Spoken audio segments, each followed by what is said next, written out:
A productive Trevor Story could change everything for the Boston Red Sox. More on today's Locked On Red Sox. You are Locked On Red Sox, your daily Boston Red Sox podcast. Part of the Locked On Podcast Network, your team every day.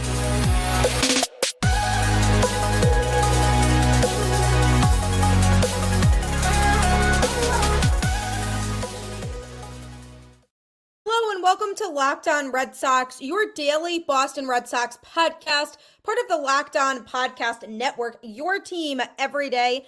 I'm your host, Gabby, former ESPN social media associate, and also the current host of the Boston Balling podcast. And I am here to bring you the latest in all things Boston Red Sox, Monday through Friday, straight to your favorite podcast feed for free. And honestly, who doesn't love free? Might as well take advantage of it, right? And start your day off the right way with Locked On Red Sox. Locked On is here for you every day. Today's episode is brought to you by Gametime. Download the Gametime app, create an account, and use code LOCKEDON for $20 off your first purchase. Welcome to another episode of Locked On Red Sox, where it is just another beautiful day outside here in New England. Yesterday was beautiful. Today's beautiful. I'm hoping it sticks. I'm really hoping the tide is turning and we are getting into the nice spring weather that everybody loves to be outside in. And actually, somebody in my neighborhood was playing music outside yesterday and working on their car or something, and it made me really feel like it was closer to baseball season, closer to the spring, closer to the summer. We are getting there, so hang in there. We are 15 days from opening day, and I'm going to be touching on that a little bit later in the show. But as we start to talk about the Red Sox and what they're looking like heading into 15 days from now on opening day, there are still some unanswered questions about what's this team going to look like? What's the starting rotation going to look like? What's the lineup going to look like? Who's going to be the biggest contributors in that lineup? Who's going to fall back a little that we feel might contribute and might not contribute as much? Lots of unknowns heading into the season, but that goes into every season. You don't really know how it's going to go. Somebody could get injured. Somebody could underperform. Somebody could overperform. I don't think anybody saw the season coming that Duran had last year, and it was awesome. So we'll see if there's a player who emerges like him in 2024. But one player who's expected to contribute and should be a key piece in the lineup is Trevor Story. He faced an injury and missed a lot of the 2023 season. And then when he returned later in the season, he significantly helped to improve the infield defense, which was a struggle before he came back. The Red Sox had one of the worst infield defenses in baseball, and then Story came back and played shortstop with a new and improved arm, and it really enhanced that team overall defensively. So his defense is going to be on point. That's nothing to be concerned about. He is going to be the starting shortstop, and he will make the defense work the right way. One thing to keep an eye on, though, is his plate appearances. In 2023, when he came back from his injury and surgery, he struggled a lot at the plate and he could not find the ball. He could not figure out when he was supposed to be swinging. It was just a sense of him seeming to not have any idea at the plate, just looked completely lost. And going into spring training, I was wondering the same thing of, is Trevor Story going to be a problem offensively in 2024? Is he going to be able to contribute a lot more than he did in 2023? And there's two ways to look at this, because on Tuesday, the Red Sox played a spring training game against the Cardinals and lost 8-6, but Story went 3 for 3 that day. So one way you could look at that is, okay, he's finally finding his swing again. He's going to be on fire this year. This is what he needed. He's now fueled to be able to have a season full of success, because sometimes it does take finding your swing again to feel more confident and mentally be more checked into the game to be able to contribute more. And I'm sure it was frustrating for him the way he performed offensively in 2023 and not putting up the numbers that people expected him to put up. And that can be tough on a player when there's a lot of expectations on you and you feel like you're not meeting those expectations, it takes a toll on a player emotionally. So I'm sure he was feeling some of the same things that fans were saying about his performances last year. And having a 3-for-3 day is huge for his confidence. It started with a home run, crushing his first home run of the spring, and then he hammered a ground rule double to right center and ended the day with an infield single, making it that 3-for-3 day. So it was a very encouraging day from him. Likely he's going to be hitting in the 3 spot in the lineup, so he'll be directly behind Devers and in front of Tristan Casas, which is a pretty ideal spot to be. He feels personally like the Red Sox have a deep lineup and that there's no easy outs. This team's going to grind out their at bats, which is absolutely something they did last year. And although a lot of things didn't go right for the 2023 Boston Red Sox, the offense certainly was not the driving factor in that. They had a very good offense. Players were working counts and really making pitchers work, and I expect them to do that again. But if Story can actually contribute and be part of that, that would be huge for this Boston Red Sox team. Now, there's another way to look at his outing on Tuesday and this 3-for-3 day, because any player is going to have great days. There's going to be days where you're absolutely on fire, everything's going your way, and you're feeling on top of the world because you are contributing, you're getting a hit every time you're at the plate, and it just feels good. And who's to say that this isn't just a very good game for Story and that he won't be able to keep that up? So you can look at it in that way too and just be a little cautious of the fact that it is spring training and it's hard to predict how players' performances in spring training are going to correlate into the season. But for Story, that positive mindset of saying, hopefully, this was a wake up call. He was able to start finding his swing again, and it's only going up from here. This could be a huge game changer for the Boston Red Sox in 2024 if he is able to find his swing again, because the Red Sox desperately need that. They lost the productivity of Justin Turner from last year. So, in order to feel like they're making up for the lack of Justin Turner, they absolutely need Story to be on point and be delivering at the plate. Because if you look at the lineup right now, you have Devers, who we know will produce. You have Casas and Duran, who we're anticipating will also produce a lot. And then you have guys like Tyler O'Neill, who has potential but can't stay healthy. Then you have Vaughn Grisham, who is currently injured. Who knows when he's going to be able to come back and play. So there are some unknowns here. And then you have Ceddanne Rafaela and Wilyer Abreu and the whole outfield situation in general. And who's going to start in center field. And then you have Yoshida, who took a decline towards the end of 2023. He started off strong, and then after the All-Star break, his numbers went down a little bit. So you then have to wonder, is he going to be able to maintain a competitive batting average and be able to put together some hits? So this lineup is talented, and I do in some ways agree with Story that they'll be able to work counts because I've seen some good things from them in spring training. However, if Story struggles again, it makes this lineup go from potentially very good to potentially very average. So he could be a game changer for this lineup. When the Red Sox signed him, they were banking on him having some big seasons.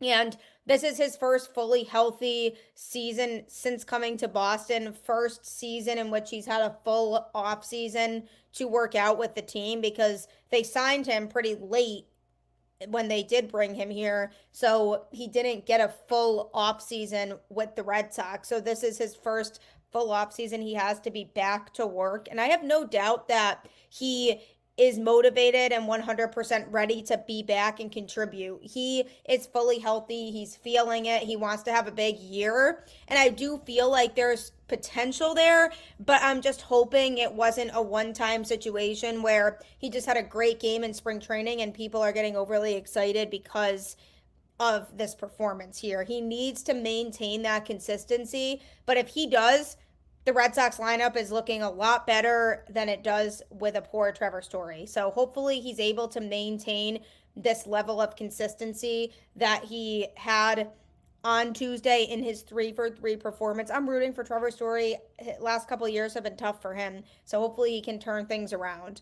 But coming up, we're talking about another player who's really impressed this spring in his at-bats and is making a serious case to be on the opening day roster.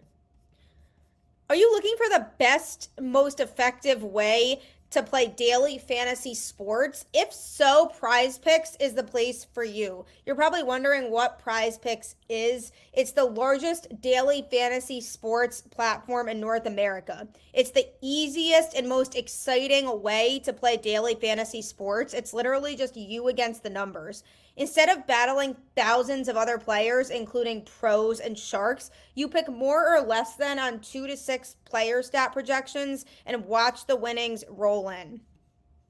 Football season may be over, but the action on the floor is heating up. Whether it's tournament season or the fight for playoff home court, there's no shortage of high-stakes basketball moments this time of year. Get in on the excitement with PrizePicks, America's #1 fantasy sports app, where you can turn your hoops knowledge into serious cash. By the way, if you're thinking about making daily fantasy picks on something related to March Madness, pick UConn to win the whole thing. I am a little biased because I'm a huge UConn fan, but they look very good again. So if you want a safe way to win some money, UConn will win you that money. Quick withdrawals, easy gameplay, and an enormous selection of players and stat types are what make PrizePicks the #1 daily fantasy sports app. Download the app today and use code LOCKEDONMLB for a first deposit match up to $100. That's $100 for a first deposit match if you use code LOCKEDONMLB when you download the app. Pick more, pick less. It's that easy. It really is simple, and you can win a lot of money by doing it. You should also check out Locked On Sports Today on a YouTube or Amazon Fire TV, as Locked On has launched the first ever national sports 24/7 streaming channel. Locked On Sports Today is here for you 24/7, covering the top sports stories of the day with the local experts of Locked On, plus our national shows covering every league. Find Locked On Sports Today, now available on the free Fire TV Channels app. It's awesome for the network because nobody else has this. We are the first ones to do it. So head to Locked On Sports Today. One player who I've talked about on the show that has had a big spring so far and is making a serious case to make that opening day roster is Ceddanne Rafaela. Now, the Red Sox outfield situation right now is a little bit interesting because we don't really know who's going to play where and who's even going to be on the opening day roster, because you have Yoshida, who was not great defensively in 2023, but produced at the plate. So the question becomes, is he going to be a DH and they kind of move him out of the outfield more? Then you have Tyler O'Neill, who I anticipate will be one of the starting outfielders as long as he's healthy. Then you have Jarren Duran, Wilyer Abreu, and Ceddanne Rafaela, all of which showed some talent in 2023. Duran more so because he played pretty much the whole season and maintained consistent numbers of very competitive value. Rafaela and Abreu both had small sample sizes in 2023 because they were September call-ups, so we didn't get to see as much of what they could do. But they both definitely showed the potential. And Rafaela is a dual threat because he also can play in the infield. So he has that going for him too. But he continues to have a very good spring. He went 1 for 3 in Tuesday's loss when he hit a home run. And it's been very fun to watch him this spring get back into his swing and figure out what works for him. One thing that Alex Cora had expressed about him was it's simple. Either he's the team's starting center fielder on opening day or he's at AAA Worcester to try to further his development.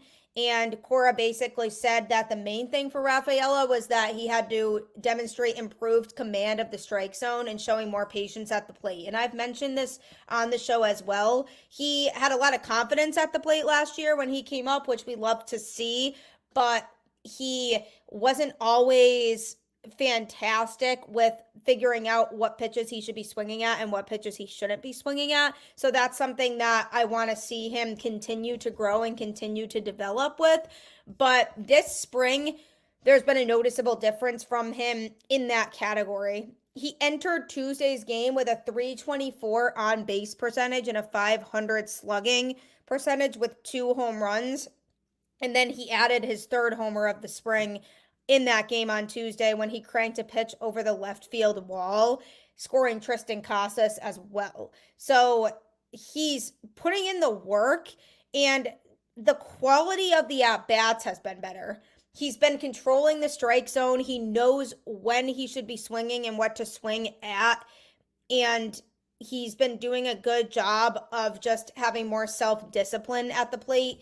We know he's capable of playing in the outfield defensively because he showed that he can do that when he came up last year. So it was just a matter of, does he need more time to improve that command of the strike zone and understanding when he should and shouldn't be swinging? And he's been doing well this spring. I don't think the Red Sox are saying today they're officially ready to declare him the starting center fielder or he definitively earned a spot. But if he continues to trend in this direction, I think it absolutely can happen. And the thing is, then what do the Red Sox do about the outfield? Because if he becomes a starting center fielder, then you're looking at a decision to make, because you stay with Tyler O'Neill, but then do you move Yoshida to DH and have Duran start? Or do you move Yoshida to DH and have Abreu start and try to trade Duran while his value's high because he had such a good season in 2023?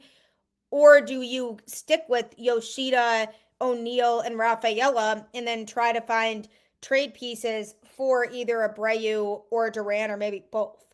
And starting pitching could be a good return for that, seeing as now the Red Sox have a starting pitcher who likely will miss the entirety of the 2024 season. So that could be very helpful. So there could be some decisions to make if that ends up being the case. And the thing with Rafaela is he's not even focusing on competing with anybody else or making it hard for the Red Sox in terms of their decision of who's going to start in center field. He's really just focusing on doing what he can do and trying to show the organization that he's ready to handle the big leagues and that it's not too much of a challenge or too much pressure for him. Because sometimes when players first get called up, it's too much pressure. Lots of people paying attention to them, and sometimes players can't really handle that. So he's trying to show that mentally he's in it and he's ready to go, and that being on that big stage isn't something that will be hard for him to adjust to. Pete Fatse, the Red Sox hitting coach, did say that the team has been challenging Rafaela every day. He has specific things that they're targeting a couple of times per week, and he's doing a really good job of hitting those things. And then in games, they really are paying attention to those swing decisions because they want to maintain his aggressiveness, but also keeping him aware of the strike zone. And that aggressiveness is going to serve him well for sure. It's just a matter of knowing when to be aggressive and when not to be. So they've seen a lot of growth from him. I still feel like they might keep him down in AAA for safekeeping, just so that he can continue to elevate his game a little bit more, because he's going to be a special player for Boston. He has a chance to be a player that could be a cornerstone on this team to be successful in the future for a long time. So if I'm the Red Sox, I am trying to make sure he's really ready. And what really ready looks like could be different from now until opening day. But I would not be surprised if they said, okay, it would be beneficial for him if we just give him some more time at AAA to really make sure he's honed in on everything he worked on in the spring and continue to maintain that confidence, because it is a whole different game when you get called up to the majors. And if he gets called up again, I'm sure the Red Sox would want to feel secured that he can deliver and be a big contribution when he gets called up. So hopefully he continues to maintain this pace. He is making it a tough decision for Boston. Again, this is not a bad problem to have. The Red Sox do have the outfield depth. Whatever they decide to go with how this is looking for opening day for the outfield, they're in pretty good shape, although I really don't want Yoshida playing defense. That would be my only critique of the outfield situation right now, is that I would prefer for him to be more of a full-time DH, and then you stick some of the other guys in there as necessary to start in the outfield. So Rafaela, I'm hoping, makes the roster. This would be a huge opportunity for him, and he just continues to grow, continues to improve on that plate discipline. So we'll see how things go for him. But coming up, we're 15 days from opening day, and one of my favorite Red Sox players of all time wore number 15 in Boston. So coming up, I have to talk about him. If you're trying to score last minute tickets to anything, head to Gametime today. And I was actually just talking about Gametime earlier with one of my friends because we are trying to get last minute tickets to the Big East men's basketball tournament to watch UConn play tomorrow. And the ticket prices are through the roof. But I checked Gametime and it made me a lot more reassured that we could actually make this happen. So if you're ever in that pinch, Gametime will absolutely help you out. The great thing about it is it shows you where your seat is ahead of time when you're trying to purchase the ticket, so you can be reassured that you're sitting in a good seat and that you know what your view is. They're also obsessed with finding ways to save you money on tickets so you don't have to sweat it, and you can find deals on tickets right up to the start of the event. So there are a lot of things about Gametime that make the ticket buying process so much easier. Take the guesswork out of buying tickets with Gametime. Download the Gametime app, create an account, and use code LOCKEDON for $20 off your first purchase. Terms apply. Again, create an account and redeem code LOCKEDON for $20 off. Download Gametime today. Last minute tickets, lowest price guaranteed. They really will give you the lowest price. It's so nice. I utilize it all the time. So head to Gametime today. Also, head to Locked On Sports today on YouTube, and it's also available at Amazon Fire TV, as we as a network have launched the first ever national sports 24/7 streaming channel. So we will give you a 24/7 stream covering all the top sports stories of the day with the local experts of Locked On, plus our national shows covering every league. So if you search Locked On Sports today on the free Fire TV channels app within Amazon Fire TV, you can find it there, or also on YouTube. You definitely will not be disappointed. We are 15 days away from opening day. It's seriously right around the corner. I cannot believe that it's almost here. I'm so excited to go back to Fenway, have a Fenway Frank, sit in that legendary ballpark, and just watch some baseball. And it's really right around the corner now. But speaking of the number 15, one player to wear that number in Boston, who is just an absolute Red Sox legend, always played the game with integrity and played it the right way, is Petey, Dustin Pedroia, the laser show. He'll just go down as one of the best all-around players in Red Sox history, despite injuries robbing him of several years at the end of his career. And it truly was unfortunate the way his career ended, because I really do think he would have been a Hall of Famer had his career not ended that way. It's heartbreaking, and I miss him. He just played the game the right way, and he was an easy player to root for, even if you weren't a Red Sox fan. Former MVP, Rookie of the Year, four-time All-Star, two-time World Series champ, four-time Gold Glover, a Silver Slugger. He had so many accolades in his career. He also won Wilson Overall Defensive Player of the Year. And he finished his career with a .299 batting average, 140 home runs, 922 runs scored, 725 RBIs, and 138 stolen bases. He also had an on-base percentage overall of .365 and a slugging percentage of .439. And his OPS overall was an .805. He was putting up fantastic numbers. He took 6,031 at bats. It's crazy to think about the career that he had. He just was so fun to watch. And the best thing was that he was homegrown. It's not often that players now spend their entire career with one team, but from 2006 on, he spent his career with the Red Sox. He was drafted in the 2004 MLB draft and made his major league debut in 2006.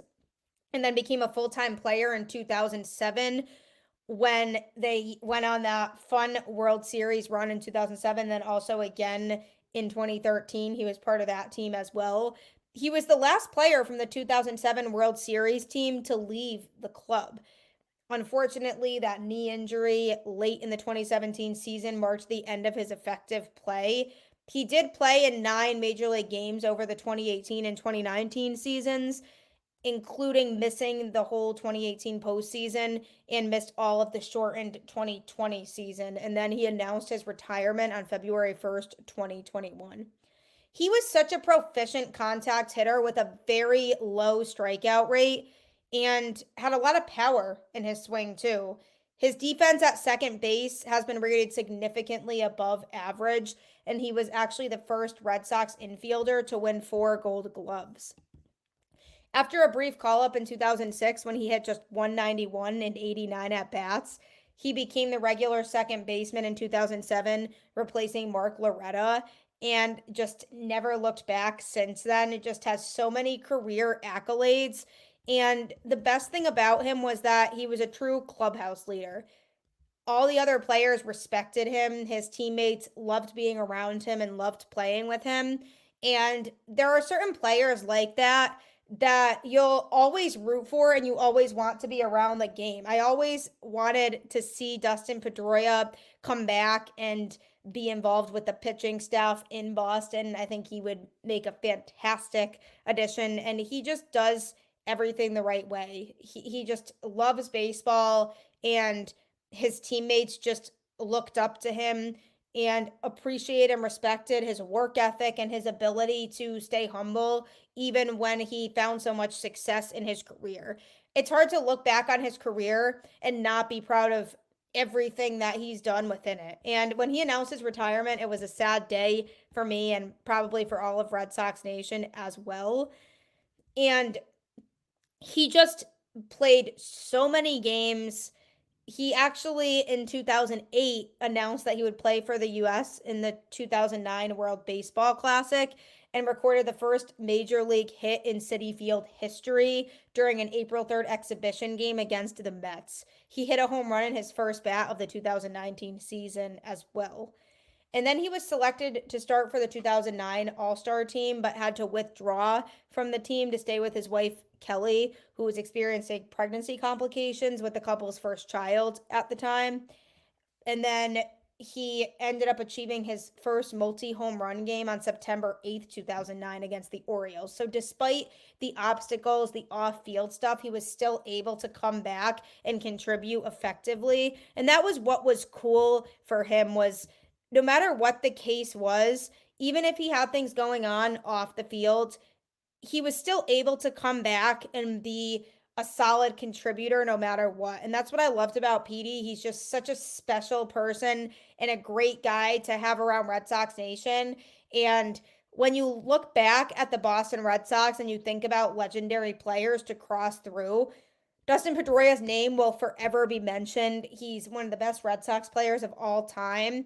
And there are certain players who are just legends that will never die in the world of the Boston Red Sox. And he's one of those players that you look back on and you forever associate with the Boston Red Sox. And when you take players like that who just truly loved where they were and couldn't see themselves anywhere else, play the entirety of their career in one spot, which is so much rarer now, it makes what he did even that much more special. So, number 15 for the Boston Red Sox, Dustin Pedroia.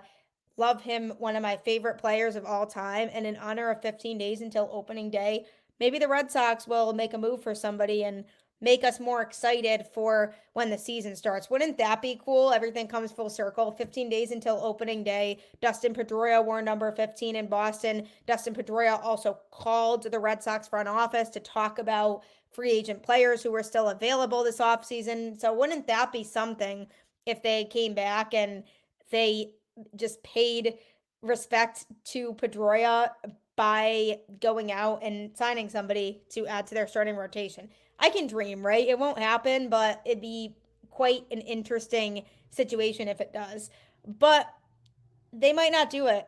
And who really knows? But as always, keep the faith, go Red Sox, and I will catch you on the flip side.